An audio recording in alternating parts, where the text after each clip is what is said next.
Hello? Okay, sorry. There we go. I've been gone too long. I forgot how all this stuff works. Oh, well, welcome back. I've been gone for a while too. We're good, Gary. She solved it without you, but she still needed you. All right, what are we talking about today? Or I guess title of the lesson. Signs of divinity.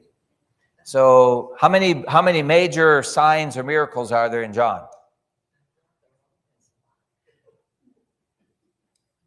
Well, it's symbolic. There's 7. So very symbolic. John uses 7 a lot. And you go to Revelation and he uses 7 a lot. I preached a sermon once, maybe do it again sometime, the 7 revelations of Jesus found in the book of Revelation. We get detailed on all the little details sometimes. 7 churches and which one and what era and what are they. But what's the main message of the 7 churches? Before John describes all the details, where did he see Jesus? Standing in the middle of the 7 candlesticks, which are the 7 churches. So if you forget everything else about the churches, remember Jesus is in the middle of his church till the end of time. And that's the whole book of Revelation is that way. But anyway, John likes 7s. So there are lots of miracles. John picked out only 7. Now he gave us a bonus one after the crucifixion. So in the post log, he talks about the Jesus and the fish in the sea, after he's resurrected. But before he dies, John has 7 major miracles. And only 7, and there's many more, and he says there's many more. Look, there are many more, and if you want, and John he gives like a miracle, and then gives like a long talk. So if John included many more, the world would not contain enough books. But like a couple more, John. Give us like 3 more. But he chose 7. He chose these 7 for apparently a good purpose. We studied 3 last week. There's 3 mentioned this week, and then they skipped one. I'm not sure why, but there's 4 in this week's lesson. But we study all 7 miracles to get it out of the way, I guess. I don't know. The first 2 lessons. Then we're going to go on the prologue, and then they're going to kind of work their way partly through John and stop and look at other thoughts sometimes, topics. But nonetheless, it'll be a wonderful book. So looking forward to this study with that. But today I broke this down. We're looking at 3 miracles. We're going to talk about the bread that gives life.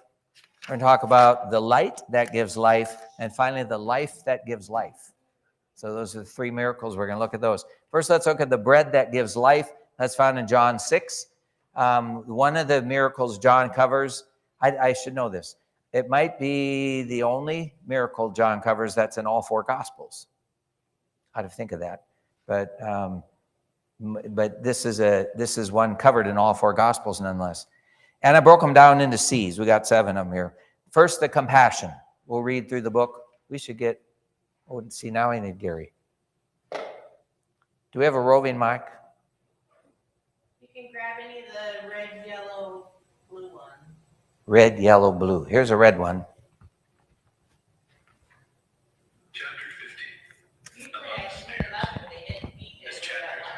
On portions taken from John chapters 7 and 8. Okay. Earl, would you be willing to read scriptures for us? Sure. I'm going to give the mic to Earl. John 6. And I'll probably interrupt you,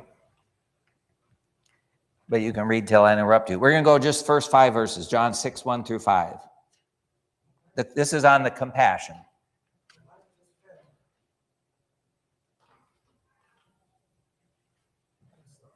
No problem. John 6. Yeah, well, is the red one on? That one that you have to think is out of battery so you can hear. How about the blue one? Okay, haven't used it in a while. You people at home will like this because then you can hear Earl read. Testing. Testing. Red one's on. Can you hear me? All right, go ahead, Earl. John 6, verses what? 1 through 5. After these things, Jesus went over the Sea of Galilee, which is the Sea of Tiberias, and a great multitude followed him, because they saw his miracles, which he did on them that were diseased. And Jesus went up into a mountain, and there he sat with his disciples. And the Passover, a feast of the Jews, was nigh. Let's When- stop there. Which Passover is this? How many Passovers did Jesus have while he was here in his ministry? Three? Three? 4. Four. So he had the first one when he cleansed the temple, and that was just about 6 months into his ministry. John's the only one who covers that. He cleanses his temple. And then in John 5, he has a second Passover when he healed the man at the pool of Bethesda. And John's the only one that covers that whole year of Jesus' life, basically. Now we're already into the third Passover. So we're 1 year before the crucifixion, which is the fourth Passover. So this is the third Passover. Yes? Was there a Passover when he was 12? Yes, correct. But you said so his you're right. ministry. There's a Passover when he's 12. I guess once he was in his active ministry, in terms of Right. public ministry. So this is the third Passover. He's now 1 year to go before the cross. Okay, go ahead. Verse 4. And the Passover, a feast of the Jews, was nigh. When Jesus then lifted up his eyes and saw a great company come unto him, he said unto Philip, Whence shall we buy bread that these may eat? Now let's stop there. Marcy, could you get Mark 6:34? So Mark 6:34, you can turn there if you like. It says, Jesus lifting up his eyes and seeing. What did he see? A great company. What did Jesus do when he saw a great multitude? Yeah. Compassion. He compassionated. So being moved with compassion. He was moved with compassion. All is one word that King James says. He was moved with compassion. You know, we've went over that word before. It means to have the bowels yearn. And I put and churn. Yearn and churn. Because something's going on that says, I need to do something quick. And that always happened to Jesus. When he saw something like that, he was moved with compassion. There was always an action after that. And what was the action in this case? Feed. These people are hungry. They're hungry. Do you have food? And so he asked about the food, and you remember that. Well, let's go on with the rest of it. Let's look at the crust. That's the compassion of Jesus. Why were they here in the first place? They saw the miracle. If you read the setting. Pardon? Because they saw the miracle.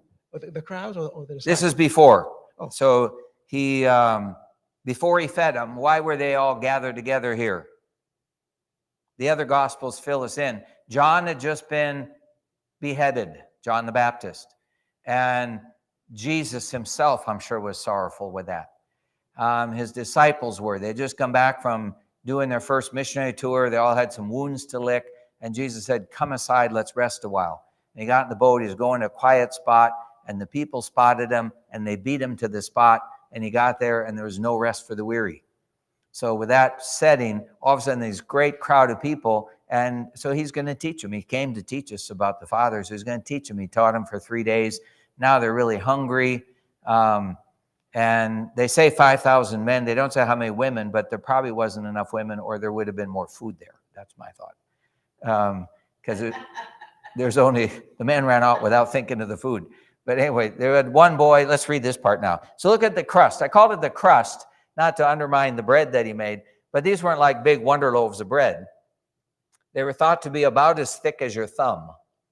So therefore, what does your mom always say about the crust of the bread? Good for you. Healthy. What does your mom say about the crust of the bread? That's where all the vitamins are, right? That's what my mom says. That's where all the fiber and the nutrients and the, because it all pushes out, and then you got like compacted, you know. But anyway, but this is a thinner loaf of bread, so I'll call it a crust because there's a lot of it. It was outside. And it's about as big as a plate, maybe a small Frisbee or something. Maybe a little thicker than a pancake, but it was bready. But anyway, that was but it had some sturdiness to it. If you ever ate like at Bella Notte, they always have these little loaves of bread saying, that's maybe what they're like. Barley? Okay, there you go. They're gluten-free. Oh, okay, gotcha. Okay, but anyway, let's go on. So this is, we're going to talk on the crust now. Let's start with verse, John 6, verse 6. And this he said to prove him, for he himself knew what he would do. Philip answered him, 200 pennyworth of bread is not sufficient for them, that every one of them may take a little. One of his disciples, Andrew, Simon Peter's brother, saith unto him, there is a lad here, which hath 5 barley loaves and 2 small fishes. But what are they among so many? And Jesus said, make the men sit down. Now there was much grass in the place. So the men sat down in number about 5,000. And Jesus took the loaves, and when he had given thanks, he distributed it to the disciples, and the disciples to them that were set down, and likewise of the fishes as much as they would. When they were filled, he said unto his disciples, gather up the fragments that remain, that nothing be lost. Therefore, they gathered them together and filled 12 baskets with the fragments of the 5 barley loaves, which remained over and above unto them that had eaten. All right, let's stop there. We won't talk a lot about that. We're trying to get to the discussion part, the life, the bread that brings life. But any thoughts on the miracle itself here? It's a familiar one. We've talked on that. You know, we can go everywhere from, you know, the Andrew who found the little boy. What are these? You know, what is this among so many? All of that, we bring our loaves to Christ. I mean, you know, but yes. It always, every time I read this, I'm always struck by the excess that's left over. The excess. Okay. Not excess, but it's like there was more than enough, and there's more than enough for anyone else that would have come along. You know, there's leftover, and so to me, it's like there's always it's like saying there's always enough of Jesus for all of us. You know, it's not just for a certain group of people, but it's for everybody. And what do you think they did with the 12 loaves or 12 baskets? Put them in the boat? It was as soon as they gathered them, and Desire Rage seemed to point that out, as soon as they gathered them, people said, wait a minute. Can I have one piece of loaf? I got to tell people back home what happened today. And I want bread to prove it. Well, I wonder if, you know, there's 12 baskets and there's 12 tribes. I'm wondering if certain people groups lived together, and so they could say, here's a basket to take to your section of, you know. Whatever. Yeah, so really redistributed it, and they took them home, and the story spread abroad. Yes? I wonder, too, whether there were 12 baskets of fragments of bread. Nothing said about fish. The fish was the best part. They probably ate it all.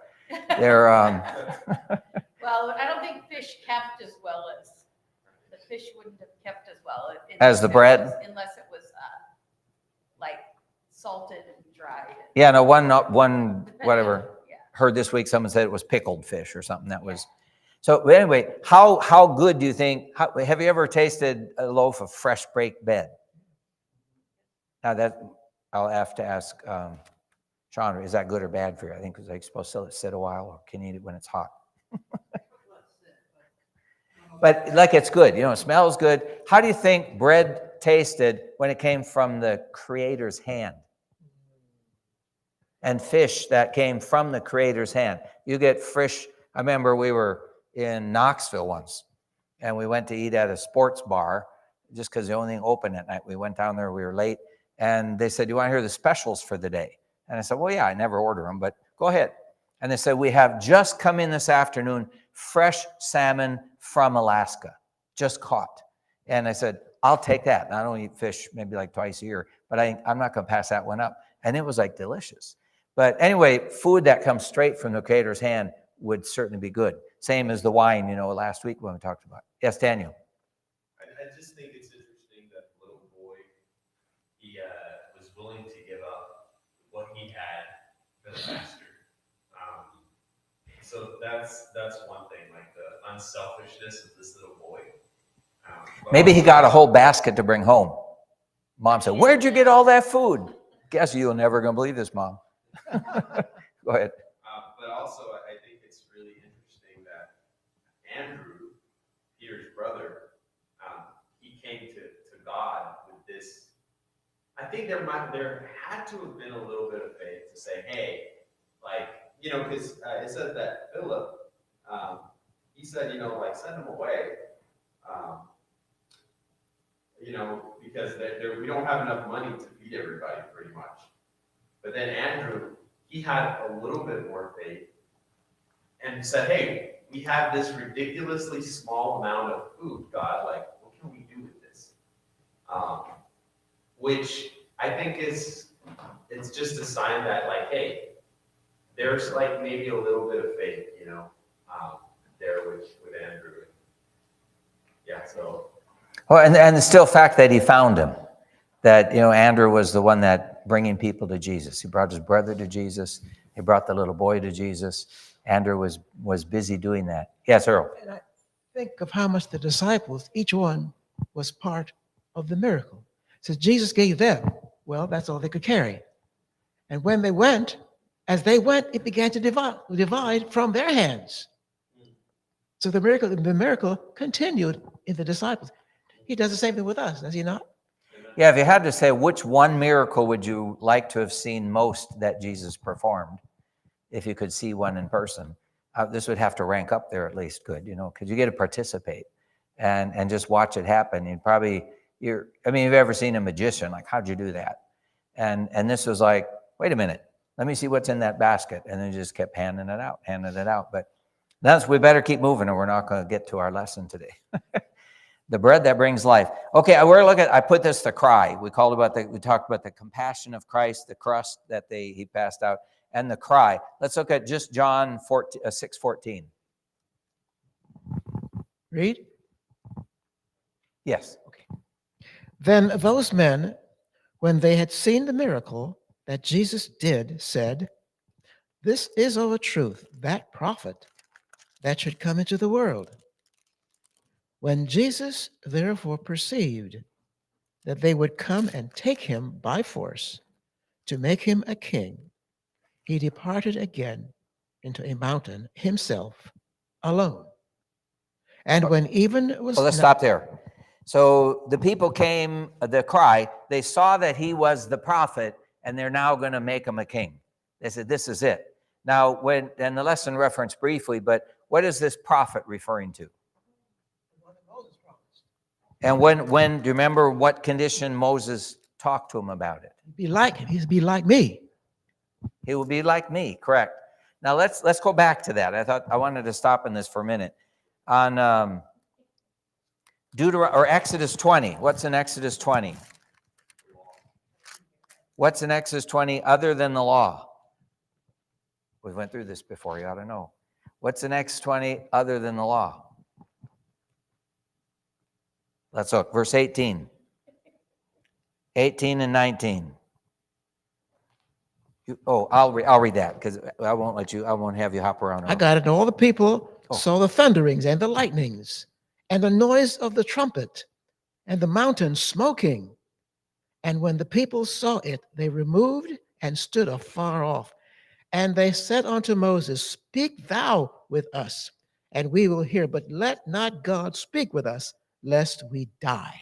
Let not God speak to us lest we die. Don't ever let us hear that voice again lest we die.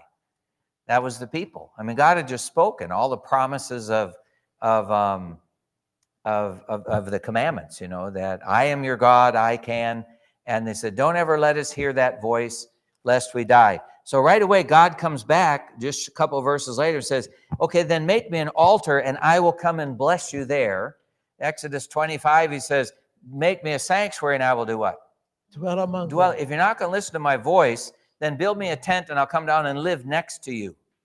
Now, in addition to doing that, then he comes to Deuteronomy 18, verse 15. And that's where he talks about the prophet.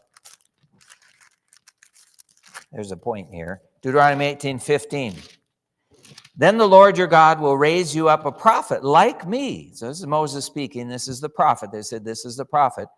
He'll raise you up a prophet like me from among you, from your countrymen, and you shall listen to him. This is according to all that you asked of the Lord your God in Horeb on the day when you assembled, saying, let us not hear the voice of the Lord again or see his fire anymore, lest we die. And the Lord said to me, they have spoken well. I will raise up a prophet from among you, among your countrymen like you, and I will put my words in his mouth, and he shall speak to them all that I command him. And it shall come about that whoever will not listen to my words, which he shall speak in my name, I myself will require that of him. So that's the background of this. And this is the prophet now who was to come. And this is the prophet. So God wanted to speak to the people. How well did that go in the very beginning? Always goes back to Genesis, right? God spoke, Adam listened. God spoke again, Adam did not listen. He listened to the voice of his wife, right? And she listened to the voice of the serpent. And when God spoke the next time, what happened? They were afraid. They ran and hid because we heard your voice, the sound of it, and we ran and hid because afraid. They're afraid of God's voice. Exodus 20, they're afraid of God's voice. So God said, I got a plan. I'm going to illustrate it in the tent. I'm going to come down and dwell with you. And then I'm going to come down one down in person. I'm going to send one just like you. And he's going to come and live among you. And you will hear my words through him. And this is the prophet now. They said that. This is the one that's going to speak God's words. And do that. So anyway, let's go on here. So with that, they said, then let's make him king. Christ sent him away. Let's look at the crisis. We won't look at the crisis. We got to skip that. We're not going to finish all this. We're looking at the bread that gives life. You remember the crisis, and this is the one that the lesson skips over, the miracle, walking on the water. So what happens to the disciples? They intended to keep him by force, verse 16. Earl, you read 16, 17. When John 6. When Jesus therefore perceived that they would come and take him by force to make him a king, he departed again unto a mountain himself alone. And when even was come, his disciples went down into the sea and entered into a ship and went over the sea toward Capernaum. It was now dark, and Jesus was not come to them. All right, let's stop there. So they went, and he sent them away. In evening time, they came down to the boat, but it sounds like they didn't depart till it was already dark. They waited for Jesus. He didn't come. They finally said, we better go. And with that, again, you read the background in Desire of Ages, they were miffed. Here was the chance. They'd followed this guy now for 2 years, and this was the chance. The public was with them. Now we're going to make a Messiah. Now we can all get our spots. And he sent them all away and sent them away. And they said, what's with this guy? They thought he was the prophet too. And so they sent him away. So while they have a storm brewing in their heart, God gave them a storm brewing on the lake to take their mind off their troubles. And then he comes walking on the water. And it's a brief version here. He doesn't talk about Peter, just Jesus walking. He gets in the boat. They let him in the boat. That's that in that kind. It says, and they were willing, therefore, to receive him into the boat. We could make a whatever sermon on that one, but we won't. Are you willing to let him in the boat? You're in storm troubled times, and the Lord comes along. You want help with that? No, I'm doing fine myself. How often do we do that? How often do you say, Lord, I don't get too close, or you can get in the trunk, but I'm not going to let you take over the wheel. I'm going to drive for a while. And we're not willing to receive him into the boat. And that's just it. And we'll see that when John does his miracles, and watch this all the way through the quarter, he'll give the miracle. And in this case, he doesn't give a lot of details sometimes in the miracle because he wants to talk about it. And when he talks about it, he always talks about usually the crowd, but then the critics, and then the called people, the disciples. So he's going to he's always show their bad reaction and then those who are loyal to follow him. And we'll see that here. So let's go on with that. Let's look at the crowd. Verse 26. I'll read that, Earl. Jesus answered them and said, Verily, verily, I say unto you, ye seek me not because ye saw the miracles, but because you did eat of the loaves and were filled. Now we missed that last verse, but they found him. they saw he wasn't, they only saw one boat and he didn't get in it. And so then now but they're going to try to find him. So they go back to Capernaum and he's already there and they wonder, how'd you get here? So they ask him, Lord, how did you get here? No. They ask him, when did you get here? Now they really want to know how, but when did you get here? But it was like, how did you get here? How did you beat us? Because you weren't in that boat. And they'd heard maybe little rumors. But anyway, go on. Labor not for the meat which perisheth, but for that meat which endureth unto everlasting life, which the Son of Man shall give unto you. For him hath God the Father sealed. Then said they unto him, what shall we do that we might work the works of God? Jesus answered and said unto them, this is the work of God, that ye believe on him whom he hath sent. Let's stop there. What is the work of God? Believe. Helping people. Helping people? Believe, according to this verse, I should say. What is the work of God? That you believe in him. Now, does that mean that if we believe in him, we're doing his work? Or is that the work that he does is helping us to believe? Both? That's probably both. But I think we underplay the part, it's God's work to help us believe. Right? Who can just say, well, I searched him out, I found him. I mean, Paul said, no one, not one seeks after God. Not one. So God is responsible always for drawing, for calling, for repenting. All of those things, we respond to God's work. And we're going to look at the people who don't respond to God's work here, if we get there. Yes? Salvation by works. Lord, what shall we do that we may? Well, that's right. That's always our question. Lord, tell me the list. You give me the list. I'll try to follow it. No, here's the list. I just want you to trust me, and that's my work. I'll do everything you need so you can trust me. And that's where trust comes from, right? We trust him because he is trustworthy. That's right. So he's demonstrated that over and over again. Abraham, you willing to follow me now? Yes, God, I know you now. I'm going to follow you all the way. And I'll do this now because I know you. And he knew God like a friend. So it's always that, but that's God's work on our heart. Let's see where we need to go here. Let's go down to verse. Well, no, keep reading. They said therefore unto him, what sign showest thou then, that we may see and believe thee? What dost thou work? Our fathers did eat manna in the desert. As it is written, he gave them bread from heaven to eat.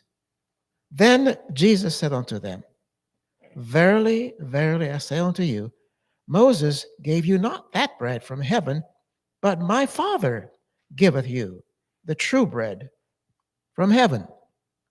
For the bread of God is he which cometh down from heaven and giveth life unto the world. Let's stop there. That's this point of this lesson. The bread that gives life, right? The bread that gives life. What do we not have once we sinned? The tree of life, we don't have access to it. Was that a magic tree? There's something about going to that tree where God was that gives life. We don't have the details. But what happens when they ate from the other tree?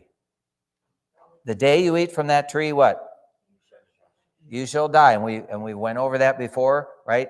There's two verbs there. There's no surely. It's dying, you will die. Dying, you will die. The moment you start not listening to me, you will begin dying, and that's going to be all the way till you die. You have no life from that point. None of us have any life. We think we do because we breathe and we walk around. We have no spiritual life. Zero unless it comes from God. And that's why we need the bread that comes down from heaven.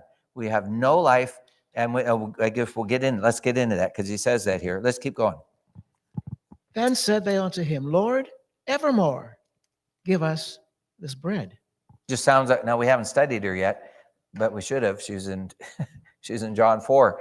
The woman at the well, give me that water and I'll never be thirsty again. But okay, keep going. And Jesus said unto them, I am the bread of life. He that cometh to me shall never hunger, and he that believeth on me shall never thirst. But I said unto you, but I said unto you, that ye also have seen me, and believe not. All that the Father giveth me shall come to me, and him that cometh to me I will in no wise cast out. For I came down from heaven not to do mine own will, but the will of him that sent me. And this is the Father's will which hath sent me, that of all which he hath given me I should lose nothing, but should raise it up again at the last day. That's if you want like homework this afternoon, he mentions the last day, I think 4 times in here. Yes. So go back and say, what happens on the last day and what's the connection with all those people? But verse 37 again said, how much that the Father gives me shall come. All that the Father gives me shall come. And what happens to those who come? I would in no wise cast out. No wise cast out. And what's God's will, verse 39? I should raise them up at the last day. Well, this is the will of him that sent me, that all that he has given me, I lose nothing. So all are given, all that are given come, and all that come are raised up, right? Does that mean all are saved? All that come to him, yes. But all that the Father has given. And now just to throw this in here, not to confuse, verse 65, if we get there. And Jesus was saying, speaking to Judas, for this reason I say to you that no one can come to me unless the Father has granted it to him. So because you're familiar, Calvin ran a long way with this. You know, that God only chose certain people and all those people will come and Jesus will save all of those and all be raised up. How about all the rest of us? What's the problem with that thinking? Our free will. All right, but it says all that he has, all that the Father gives me will come, and all that come will be raised up. Yes. But in John 12, he says, if I be lifted up from the earth, I will draw all people to myself. So all, and people's not even there, it's all. He will draw all. Yes, Hannah. Could it be those of us who decided to go, like you said, free will, go through the conversion experience? They're willing to be converted. God will not. Well, let's see where the problem lies. So let's look at verse 40 again. For this is the will of my Father, that everyone who does what? Who sees the Son and believes. Right, beholds and believes, two things. They behold and believe. Now, what did these people do? Verse 36. If you've seen me and believe not. Yeah, you have seen me. So they beheld, but they did not believe. And John's going to always show that. There's those, when they see all the miracles, are going to continue not believe. They're going to pick up stones soon. And they do not believe. But they had a chance to see. So they saw, and it'll be lifted up, they'll see. But there's some who, and why did they not believe? Because he wasn't fulfilling what they wanted him to do. Let's go back to verse 29 again. What is the work of God? That you believe on him whom he hath sent. And if that's God's work and they're not believing, what happened? The Holy Spirit wasn't convicting them. Or they resisted it. They resisted the Holy Spirit. So the Holy Spirit was working. They resisted the working of God. I guess to make it simple, they resisted God's working. So God's working to build faith and trust. He shows his Son. We can all be drawn. That should lead us to believe. And if we see all that and don't believe, we're resisting God's work. So all will come unless we keep resisting that work. Yes, Daniel. At least for me, when I read all of this, it gives me the assurance that if I come to Christ and I cling to Christ, then I will be saved. Not because of me, but because of Christ. And it's just, as long as every one of us comes to Christ and says, Lord, I will not leave you till you bless me. I will cling to you. We cling to him every single day. Like, that's what God wants. He will give us the salvation. And, and then we don't have to worry about, am I saved? Am I saved? No, for God to worry about. I'm just clinging to Him. So, Right, and I think we run sometimes from the thought of election predestination for obvious reasons. But I think when we do that, we miss the fact that Jesus said, when my Father holds you in his hands, he will never let you go. And I think we need that assurance too. God cares for us, and he's not going to give up easy. Now, we can resist his work, but his work is always to save. And he's a gracious Savior, and he wants us to come. So let's keep going. Oh, there's so much we're going to have to skip. I mean, why they put 3 of these things in one lesson, I'm not sure. These all deserve a more than a week. So that was the crowd, and he was talking to the crowd. Now the critics come up, and the critics they're grumbling, verse 41. The Jews, therefore, whenever it says the Jews, it's the critical, usually the priests, the rulers. John's using that phrase. It's always those who are the determined opposition of Christ, the Jews. So the Jews, therefore, were grumbling about him because he said, I am the bread that come down from heaven. And you can read that. It's fascinating back and forth here. But he continues, and he says this, no one can come to me, verse 44, unless the Father who sent me draws him, and I will raise him up. And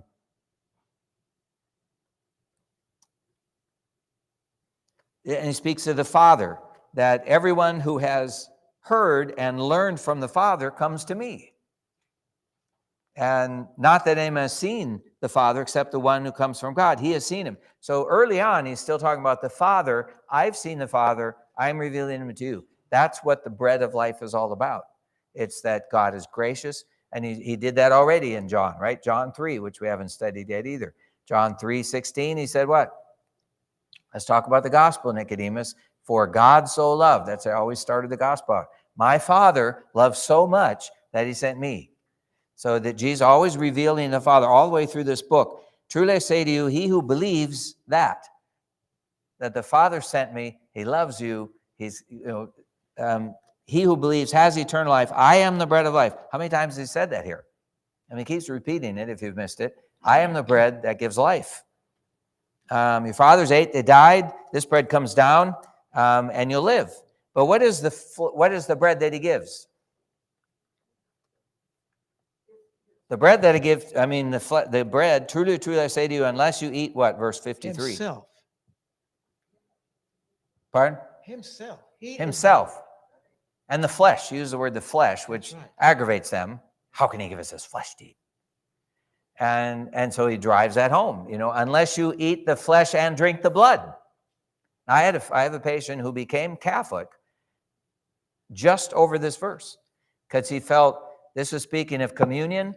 And it says, and unless you eat his flesh and drink his blood, you cannot be saved. So he became a Catholic because he believed they have the power to make communion in the flesh and the blood. That was his sole purpose, devout Catholic.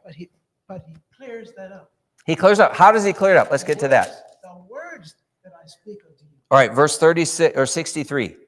Yeah. Verse 6. And if the Spirit, verse what? 63? 53. 63. That it is the Spirit that quickeneth. The flesh profits nothing. The words that I speak unto you, they are spirit, and they are life. All right. So we'll go back to the beginning again. So in the beginning, God. Someday I'm going to do this. We're going to talk about the Creator as our Redeemer. And I don't know that we made enough of that, but if we will notice next week, I think. But John starts out in the beginning. Genesis starts out what? In the beginning. In the beginning, God created. In the beginning, the Word was with God and was God, and nothing was made. He goes into the creation again without that. So, but then what happens to man? You get this dust, and it's just dead dust until what? The breath of life. That spirit, and that same spirit was hovering over the face of the deep, looking to bring life, and all of a sudden there's life there. And that's creation. This creation, I think, unfolds all the way through John until finally, what happened when creation finished? When God's work was finished, what did he do? He paused, he rested, he ceased. Didn't leave. He just paused. And when did that day end? Sunset Friday. The seventh day never ended. You look at it. The evening and the morning were the first day, the sixth day. It doesn't say about the seventh day. God's work never finished. And he's always there. He's with us. He never left. But so what happened at the end of Jesus' reign now? So I think all creation is we can see in these books here. But he said that dying, what was his last breath according to John? It is finished. What's the very next verse talk about in John 19? It was a Sabbath and it was a high day. They want to get him off the cross quick. So John connects it is finished with the Sabbath, clearly. There's one verse in the next verse. So that's creation from beginning, and it talks about the light and the darkness in John 1, all the way to the end. Well, here, the Spirit is giving life again. And I see that because spiritually, what happened in creation, man sinned after that, and we are the walking dead now. You being dead, we are dead in our trespasses and sins till Christ comes and we're raised up with Christ. The only way we have life is through the Spirit. And that life comes through Jesus, and it's through his words and the life that he lived, and the Spirit brings all of that, just as he did the first time. The Spirit breathed into us the breath of life, and then that's how we are living being. We have no spiritual life unless the Spirit does the same thing now. And it's all done through the Spirit, and Jesus made it possible by the gift that he gave us on the cross. So let's hop, because we got like 6 minutes to do the next two.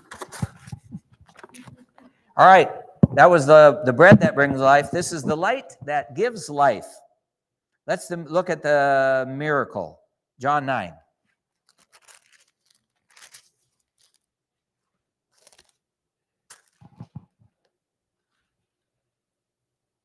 You want to read that too, Earl? John 9, verse 1 through 5. And as Jesus passed by, he saw a man which was blind from his birth. And his disciples asked him, saying, Master, who did sin, this man or his parents, that he was born blind? Jesus answered, Neither hath this man sinned, nor his parents, but that the works of God should be made manifest in him.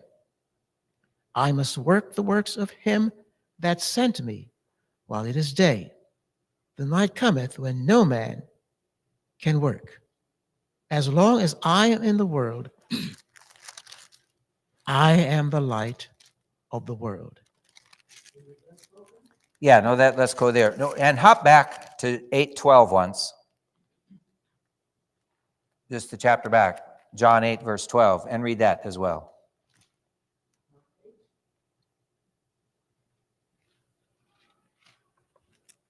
Verse 12. Yeah. Then spake Jesus again unto them, saying, I am the light of the world. He that believeth on me shall not walk in darkness, but shall have the light of life. The light of what? Life. Light. This is the light that brings life. So the light. Now, when did this all occur? John 9 says, as Jesus passed by. When did this occur? And this is why I don't like hopping around, because you miss where we're at. This is now the Feast of Booths, the Feast of Tabernacles. When did that occur? Fall. So we're now like 6 months before Jesus' death. So we're 6 months away from the Passover, the last one and the next one to come. So, and what happened at the Feast of Booths? The feast. Yeah, Feast of Tabernacles. Commemorates the Israel's sojourn in the desert with a display of bright lights. All right. So here we have the Feast of Booths. They were living in booths, reminding them of living not only in the wilderness because they didn't have real houses, but also the houses that we're going to have in the Promised Land. And there was two key features of that. And we skipped one. Hopefully we cover it later in the chapter. Jesus said, I am, if anyone's thirsty, let him come unto me and drink, and he'll never be thirsty again. That's in John 7. Now that also is at the Feast of Booths. John 7 tells us when this was, at the Feast of Booths. 7, 8, 9 are all in the same time frame. So two great things happened at this feast. They went down, and to celebrate God's provision, they poured out water like it was coming out of a rock. So the priests went down to the pool of Siloam, We'll come back to that. To the pool of Siloam, and they got water, carried it up to the temple, and poured it out, and it ran down, and they mixed it with wine that ran down, symbolizing the water coming out of the rock, but also symbolizing Zechariah 14:8, that the living water that was to come, the Messiah. So that was the living water, and then we'll get to that maybe later in this quarter. But then also a big part of that feast was the light that was representative of the pillar of fire by night. So they had big lamps, as high as the temple wall, filled with oil. They lit them, and all Jerusalem glowed with this light. And at the end of that feast, apparently, the next day, Jesus came along in the morning as the sun was coming up, and he said, I am the light of the world. Clearly, I'm the one that you've just been celebrating all week long. And then when all that happened, they entered it in discussion, and they finally threw him out of the temple and ready to stone him. They said, I am, before Abraham was, I am. They picked up stones to stone him. He went out, and now he's passing by the blind man. So that's to set us where we're at now. He's passing by the blind man. And what did he tell the blind man to do? Verse 7. And said unto him, Go, wash in the pool of Siloam, which is by interpretation, sent. He went his way, therefore, and washed, and came seeing. So John nicely gives us a translation. What does Siloam mean? Sent. This was the pool, remember, that we studied this months ago, but it came from Mount Zion, the mountain of God, the original encampment of Jerusalem before it expanded. This was Mount Zion, and there's a little spring there that came down there, and this water coming down was seen as sent from God because it came from Mount Zion. And it came through, I think, Hezekiah's tunnel, but it finally ended up, part of it at least, in the pool of Siloam. So the pool of Siloam was a pool that was sent from God. And they had already poured water out from that, and now Jesus sent them back to that same pool to demonstrate the light part. Go wash in that pool, the mud off your eyes, and he comes back seeing. So that's Jesus saying, I am that pool. I am the one that was sent from God. So, and we get a very humorous discussion here. We won't get in because we're out of time now. But about the man and his testimony, and you read it again if you haven't. And sorry, we won't let Earl take time to read it. But read it, all John 9, and very humorous, Well, here's an amazing thing, If I'm a sinner, how is it that I see? Or if he was a sinner, how is it that I see? I mean, no one knows that a man who's a sinner could do things like that. So he must be from God. And, they question him again, and do you want to become a believer too? And they throw him out. If you can't silence the truth, you silence the truth giver. So they throw him out. Now, with that said, they come, so then Jesus finds the man, and he's going to make clear who he is now. So Jesus found him. He said, do you believe in the Son of Man? Verse 35. And he answered, Lord, who is he that I may believe? And Jesus said to him, you have both seen him. This man now is seen. You both seen him, and he is the one who's talking with you right now. And Lord, he said, I believe. And he worshiped him, fell down and worshiped him. And Jesus said, for judgment I came into the world, that those who do not see may see. That's why he came, so the blind can see. And that those who see may become blind. So are we blind then? I mean, does he make us blind? So now the critics asked that question. The disciples, therefore, the Pharisees said, when they heard these things, they said, we are not blind too, are we? And what did he say? If you were blind, you would have no sin.